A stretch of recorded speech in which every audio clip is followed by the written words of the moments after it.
Budget marwa ma 2022-2023 Uhuru nokao 1 trillion. Budget marwa ma 2023-2024 sirkal nokao 700 billion. Less kod 300 billion. Less than 300 billion. Projection mar 2024-2025 nyocha en sirkal dikao 500 billion. Reason momiyo mano ne timore en wach finance bill ma 2023-2024 ne nitie adjustments mondo waboro locally more than external. Bill finance bill mancha watimo mancha bedo rejected ni bende dhi miyo koro wadhi kao 500 billion. Sama ne finance bill obedo rejected ma sources mag funds otamruok ema koro Ruto wacho ni kaluwore gi projection marwa because finance bill koro onge wabro bedo gi huge budget deficit yake dhi kao 1 trillion. Omiyo joma dwaro sirkal kako wadwa gisoko gifail gitemo all means ma ginyalo goyo go sirkal piny mondo ginwang'go excuses wach koro pine kowuondo jopiny ni Ruto ne dwa kao 1 trillion mano ok en adieri.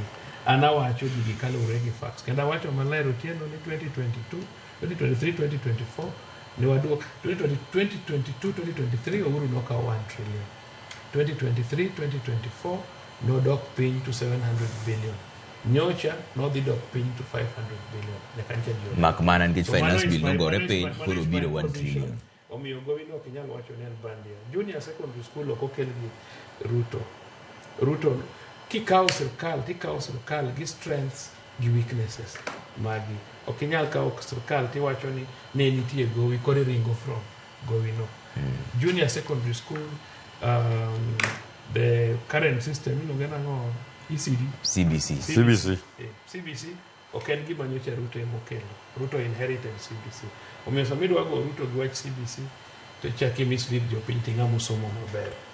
Mar adek wach mar social health insurance fund adwa na penjo to duoko wach aparo ni pok osomo social health insurance fund minimum thura michulo sani social health insurance fund benen miadi to mano wachulo mare NHIF ne pesa di nen miadi. An gima wacho en ni transition mare an pok awuoye kata awuoye ni samo wuok NHIF ni kwadhi e shift shan aduki samo wuok NHIF kwadhi e sha shift ni diere ka mane mawuoye pok awuoye kata sha shift ma diere ni madwa ni wuoye berne kata rajni pok ni adoro no tino kongo onyis jopiny advantages ma shift nigo.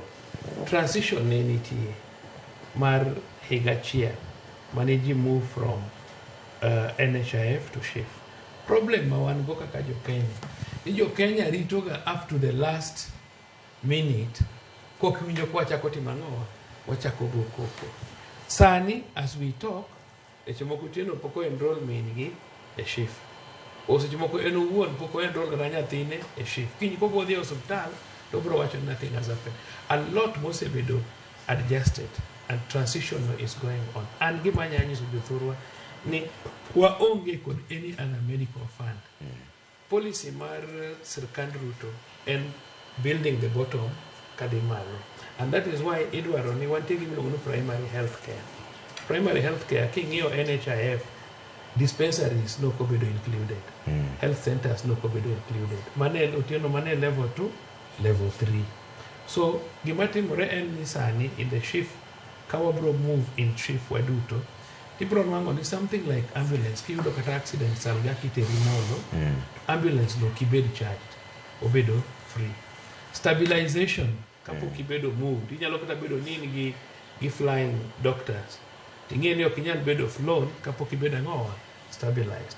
Pesa mar stabilization at that level bro bedo no kibed oktiminadi okibed charged. Kaini gi ituo malaria urubed ni gine testing mar malaria en free. Yadh malaria en free. Wabro kelo chenro mar shabange sani wuoyo mane wach mar jalup jatend piny Kenya ka wacho ni Ruto fail. Atemo wacho ni gik ma Ruto timo are very positive. To wang'i uru kik waketha ni gimoro amora mobiro owacho ni gino rach. Nwach wa protect time ibono anka jolang'o odonje shifte okuche odonje shifte jo Mombasa odonje shifte wan chien. To gik mabro biro gik mabiro biro kaka yien mabiro dhi osuptal biro mana dhi kalure gi numbers ma watimo nadi madekore. Okay. Omiyo an gima wacho tieno ni kama rach to rach ok wanya wacho ni ber. Lakini wabede positive matin. Okay. Kik wabed ni wa oppose everything nyaka gik ma ng'ato timo. Waduoge mbaka mwagoyo ni sana.